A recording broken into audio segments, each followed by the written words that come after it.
Welcome to the Commentary Magazine Daily Podcast. Today is Monday, September 30th, 2024. You will note that we did not begin with music. Usually we do not begin with music because we are trying to make the point that we are doing something of an emergency nature, and often that is bad news. I did not want to begin today's podcast with our musical theme, hope for the best, expect the worst, because in the 4.5 years that we have been doing this daily podcast, and pretty much the 8 years that we have, or 9 years almost, that we have been doing the podcast all together, but particularly the daily, I don't know that there is a day that we have begun the podcast in a spirit of triumphalism, hope, a sense of achievement, and a belief that something extraordinary has happened to which we need to make note and to pay credit. And that is, of course,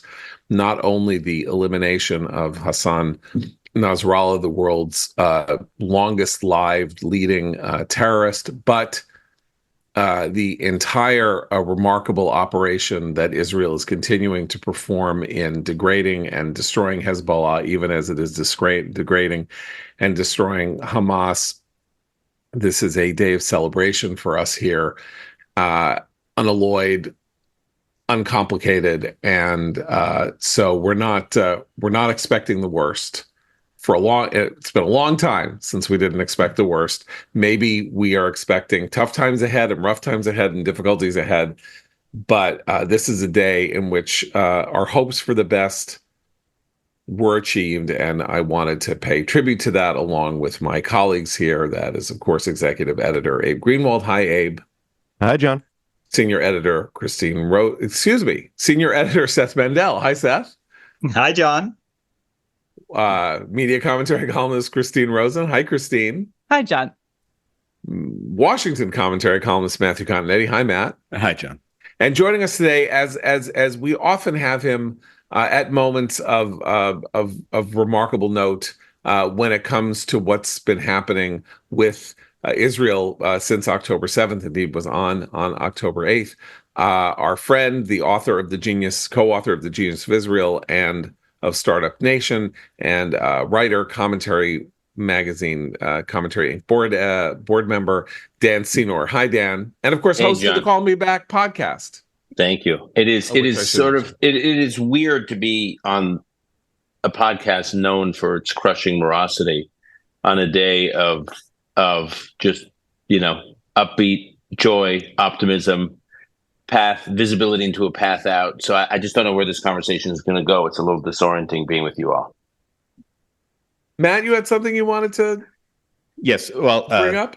Thank you, John. I just wanted to make sure our audience knows that this amazing victory by Israel is not the only news that's happened in the last 72 hours since we last talked. And so in case people are ready for this breaking news, I just want to make sure that they're sitting down. But the New Yorker and the New York Times have endorsed Kamala Harris for president. So I know it's a shock to everyone, but I just want to get it out there first. That could really, really turn the tide in Door County. It could be decisive I think in this Door election County, contest. Yeah. Allegheny County, these are places that have been waiting. These are places that are filled with political cartoonists. Yeah. And that's the New Yorker. Indeed, the New York Times editorial board writes this morning that Kamala Harris is the only patriotic choice for president. So really, there's no more debate to be had. There's no more debate to be had. Interesting to be lectured on what patriotism is by the New York Times, which has, of course, been a questionable guarantor you may recall of the United States. The decades of liberal complaining about how conservatives and Republicans question the patriotism of the left. But that, of course, is now tossed into the garbage bin because Harris has appropriated patriotism. Therefore, if you dissent from her, your patriotism is up for question as well. Okay, I'm going to bring up one other thing, and then we got to get to Israel. So here's the other thing I wanted to bring up.